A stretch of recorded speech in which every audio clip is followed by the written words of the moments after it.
Hey, coucou les amis, parlons aujourd'hui de l'importance d'avoir une offre, mais qu'une offre, ça ne fait pas vendre.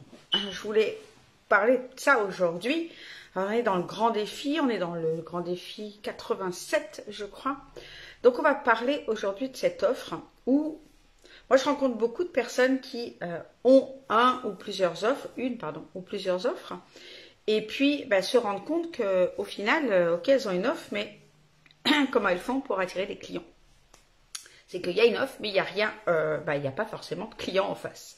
Donc aujourd'hui, j'aimerais déjà vous parler de l'offre. Avoir une offre, c'est bien. Avoir trop d'offres, attention, parce que du coup, souvent ce qui se passe quand les clientes que je connais, enfin, avec qui quand j'ai commencé à travailler avec, avaient souvent plusieurs offres, n'avaient pas forcément l'offre, j'ai envie de dire l'offre haut de gamme, l'offre VIP, ou parfois elles l'avaient, mais elles ne la présentaient pas. C'est-à-dire qu'elles présentaient toutes leurs petites offres, et du coup, c'est plus difficile, en fait, si vous voulez, c'est plus facile de proposer la grande offre, et puis que si les personnes ne peuvent pas, pour une question financière, pour une question de temps, pour une question d'être prête aussi à l'intérieur, une grande offre, ça veut dire être accompagné sur un certain nombre de temps, et puis il y a des personnes qui sont pas encore prêtes à ça. C'est plus facile donc de redescendre dans ce que j'appelle le tiroir marketing que de remonter. C'est-à-dire que c'est très difficile de commencer à proposer, par exemple, une séance, et puis après de les faire adhérer au grand programme qui met 6 mois, où il y aura 30 séances par exemple. Rien que par rapport au prix, ça colle pas. Ça veut dire que souvent ce qui se passe quand on a une offre, c'est qu'on va proposer les petites offres de peur que les personnes, souvent le challenge il est financier, donc on a peur que les personnes aient pas les moyens donc du coup on propose pas notre offre. Donc notre grande offre, finalement, elle sert pas puisqu'on la propose pas. Après, ce que j'aimerais vous faire comprendre aussi dans cette offre, c'est que notre offre, avoir une offre, même une grande offre, c'est bien, mais est-ce qu'elle est réellement magnétique? Est-ce qu'elle est réellement attractive? Est-ce qu'elle correspond véritablement au désir de nos clients? Est-ce que c'est vraiment ça? Est-ce qu'on a ciblé cette offre-là pour être sûr, certaines que cette offre-là correspond vraiment au désir le plus ardent de nos clients ou pas? Est-ce que cette offre-là, pour la rendre magnétique, est-ce que déjà elle vibre avec moi? Est-ce qu'elle vibre donc avec mes clients âmes sœurs? Est-ce qu'elle amène vraiment à la transformation que les gens désirent? Ou est-ce que cette offre-là, elle va parler des besoins qu'ont nos clients? Et donc, en général, souvent ça se passe à ce niveau-là, c'est qu'on va parler des besoins. Nos clients ont besoin de reprendre confiance en eux. Nos clients ont besoin de faire le travail de libération je sais pas, du syndrome de l'imposteur ou de la dépendance affective. Donc, je parle de mon offre en fonction de ce que mes clients ont besoin de libérer, ont besoin de travailler, sauf que nos clients, la plupart du temps, ils ne savent pas ce qu'ils ont besoin de travailler.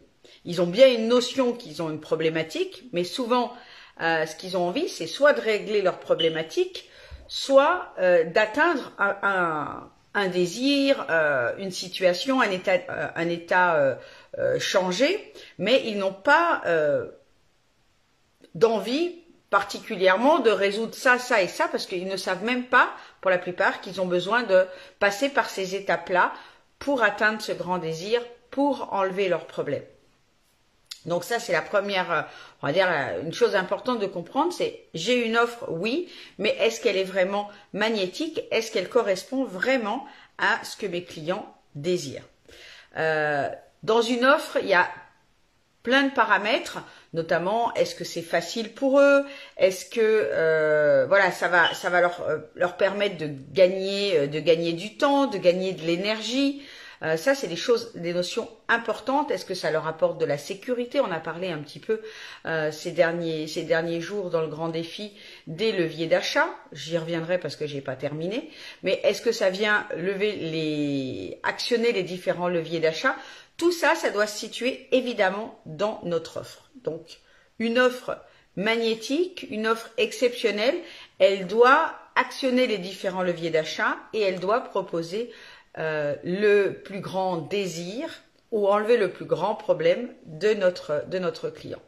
Et ensuite, donc avoir une offre, c'est bien. Avoir une offre magnétique, évidemment, c'est mieux, vous l'aurez compris.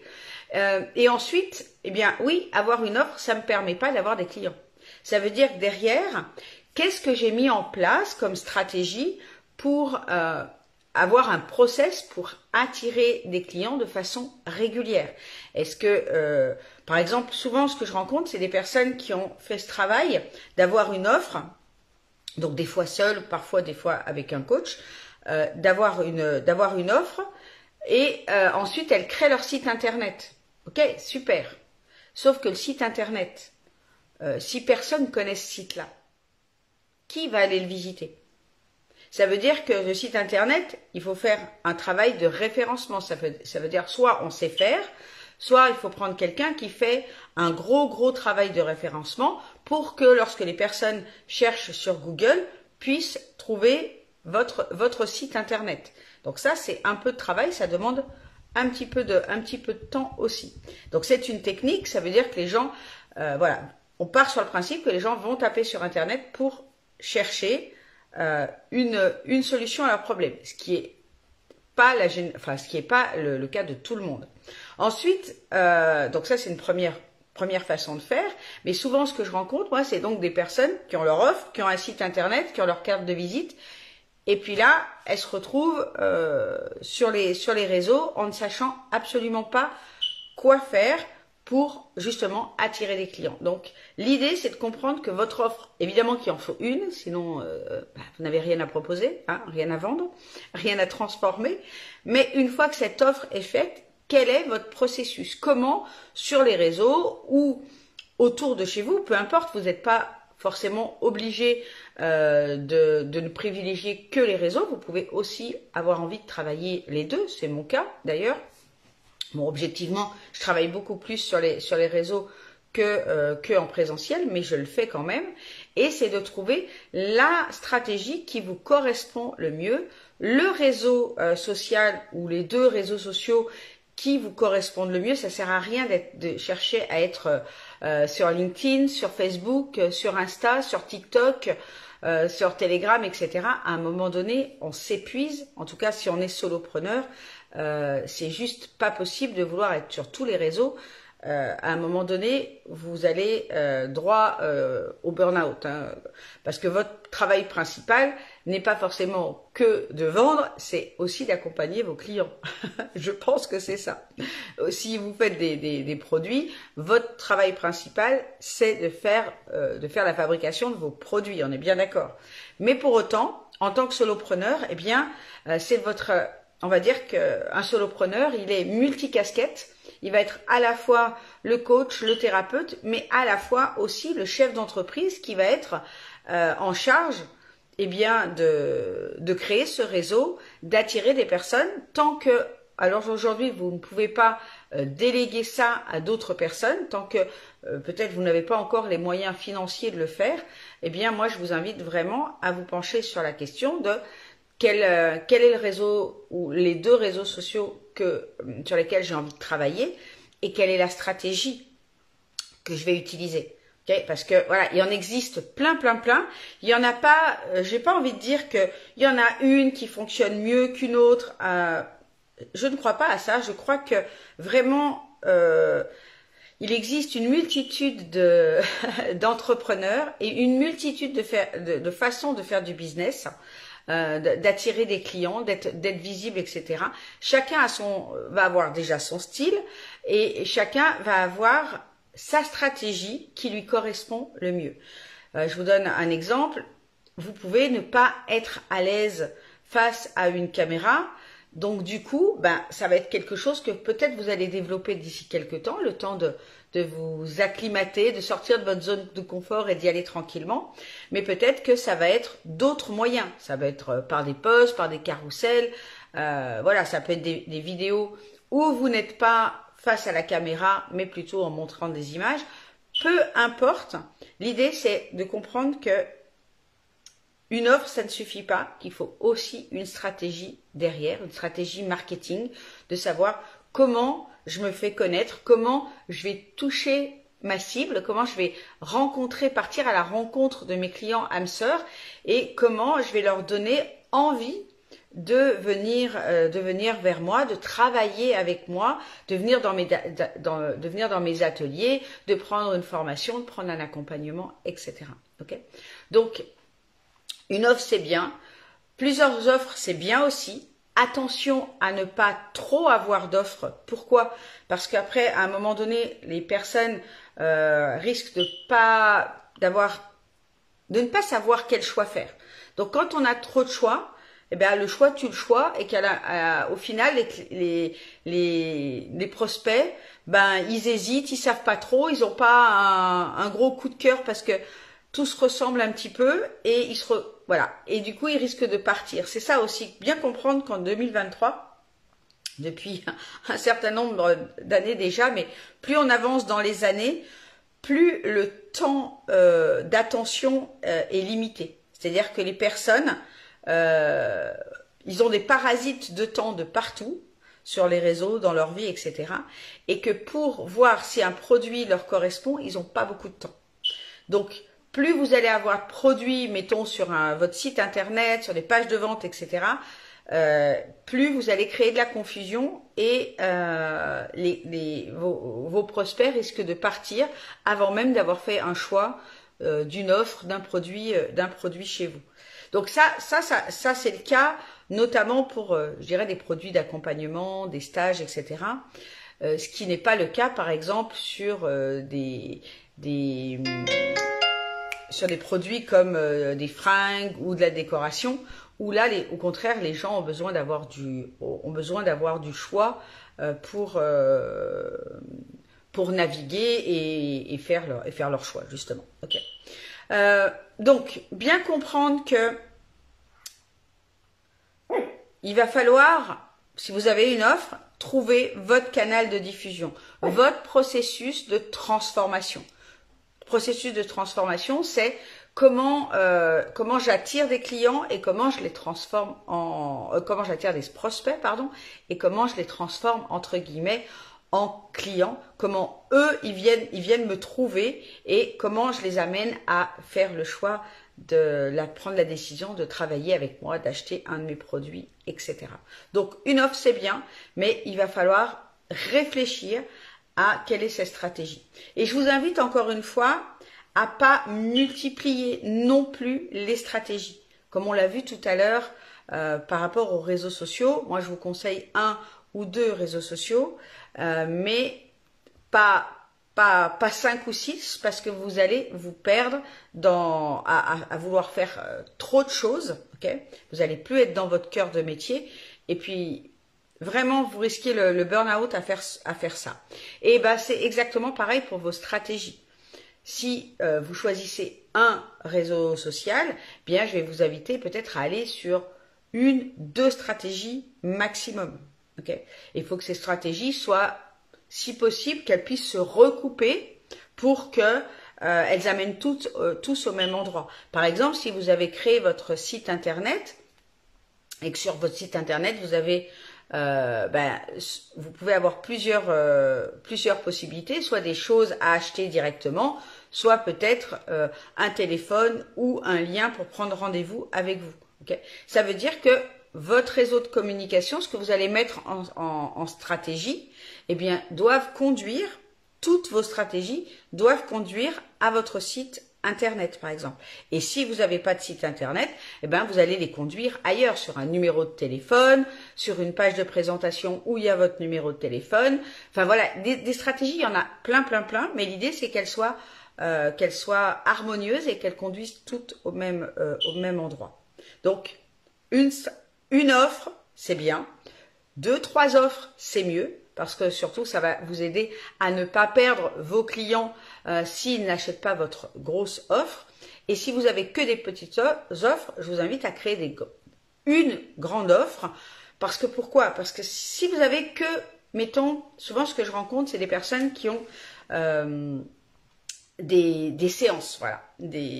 Leurs offres, ce sont des séances de soins, des séances, peu importe ce que c'est comme séance, et que souvent elles fonctionnent en séance. Donc une séance à entre 50 et 90 euros en général, c'est ce que je rencontre. Soit parfois des packs de trois séances. Et l'idée, c'est que si vous vendez, on va faire un compte rond, si vous vendez une offre à 50 euros, pour gagner correctement votre vie, il va falloir que vous fassiez combien de séances dans le mois? Combien de nouveaux clients vous devez avoir chaque mois? C'est juste énorme. Alors que, et en plus, ça, je pense que j'en reviendrai parce que j'y reviendrai parce que c'est vraiment important. Qu'est-ce qui va réellement se passer pour votre client si vous faites qu'une seule séance? Est-ce que moi, j'ai vraiment envie d'être vraiment franche avec vous. Est-ce que en une séance, on règle véritablement un problème de fond? Alors, c'est possible. Évidemment, un ostéo, il peut faire qu'en une séance, crac, le problème de dos se remette en place. Okay. Par contre, si vous êtes thérapeute, si vous êtes accompagnant, vous savez très bien que souvent, la problématique pour lequel notre client arrive vers nous, c'est l'arbre qui cache la forêt. Donc, si on leur propose qu'une séance et que vous ayez une technique juste incroyable, et ça, je suis OK avec ça, il y a on m'a soigné il y a quelques années d'une gastro-entérite que je faisais tous les mois à peu près, je faisais voilà des gastro-entérites. Eh bien, j'ai un magnétiseur qui, en une séance, m'a enlevé ça pour tout le reste de ma vie. Donc, c'était juste extraordinaire. Mais pour autant, est-ce que ça a réglé le problème de fond? Non, sûrement pas. Ce problème-là, ce problème de stress, d'être mal dans ma peau, de ne pas avoir confiance en moi, etc. Tout ça, je l'ai réglé bien après. Et j'ai eu conscience bien après que c'était ça qui avait causé et que après j'ai eu certainement d'autres symptômes. Ok. Donc l'idée, c'est de comprendre que une séance, vous allez certes faire du bien à votre client, mais vous n'allez pas régler sa problématique de fond. Donc, notre responsabilité en tant qu'accompagnant, bien pour moi, c'est de créer des offres qui permettent de prendre le client là, à l'instant T, et de l'emmener à une transformation encore plus grande, peut-être que celle qu'il avait prévue au démarrage. Et là, en faisant ça, non seulement, j'ai envie de dire, vous accomplissez votre mission d'âme, que vous êtes là au service pour quelque chose de beaucoup plus grand, redonner une autonomie, une liberté, voilà, permettre à la personne de se transformer sur le long terme.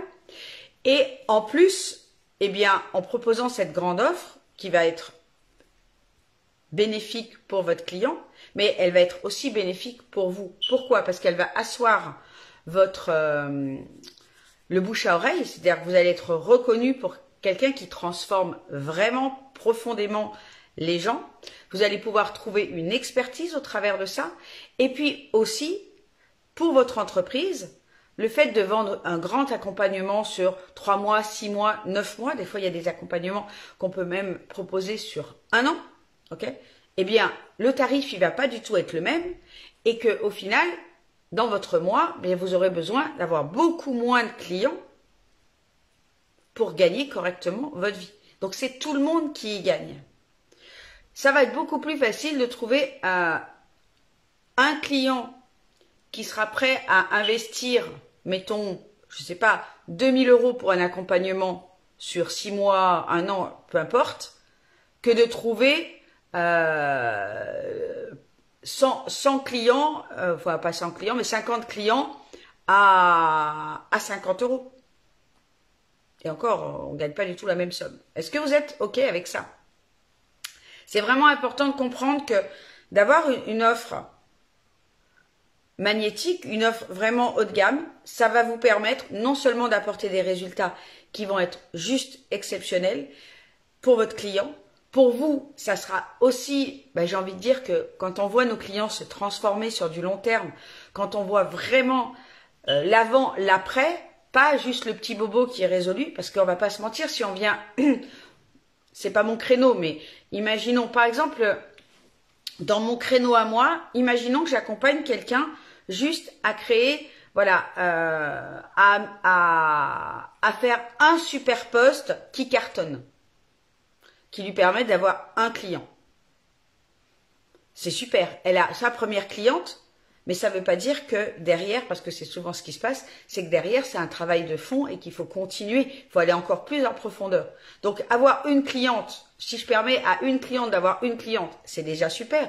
Mais si je lui donne tout le processus pour l'aider à être complètement autonome et à savoir et à mettre en place une stratégie sur du long terme qui lui permet d'avoir 1, 2, 5, 10 clientes par mois en haut de gamme, sur de la durée, c'est beaucoup mieux.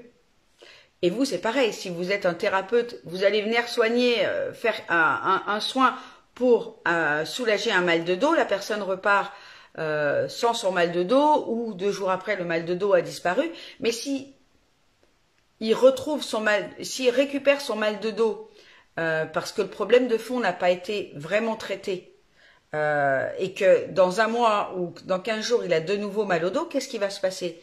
Non seulement il y a des chances qu'il ne revienne pas vous voir, parce qu'ils se disent, au final, c'est revenu. Et ça, vous ne pourrez jamais le savoir, en fait. Vous n'avez jamais aucun feedback des personnes que vous avez accompagnées et qui ne sont pas revenues. Et si elles ne sont pas revenues, notre ego, nous, il nous laisse imaginer que super, c'est parce que il avait plus mal au dos, donc il aura plus jamais mal au dos, donc il a plus besoin de revenir. Ça, c'est souvent le mental qui vous raconte ça. Mais dans la réalité, est-ce que dans 15 jours plus tard, il a eu de nouveau mal au dos et qu'à ce moment-là, il est allé voir quelqu'un d'autre parce qu'il s'est dit dans sa tête, je suis venu voir telle personne et puis au final, mon mal de dos est revenu, du coup, il revient pas. Moi, ça m'est arrivé plein de fois d'aller voir des thérapeutes à l'époque pour faire de l'acupuncture, pour faire de l'hypnose, pour arrêter de fumer. Je me suis remise à fumer derrière. Je suis jamais retournée aller voir les thérapeutes qui m'avaient accompagnée. Puisque si ça n'a pas marché une première fois, eh bien, quelque part, je me dédouane de ma responsabilité et je me dis, bon, cette méthode-là, cette façon-là n'a pas fonctionné pour moi, j'y reviens pas.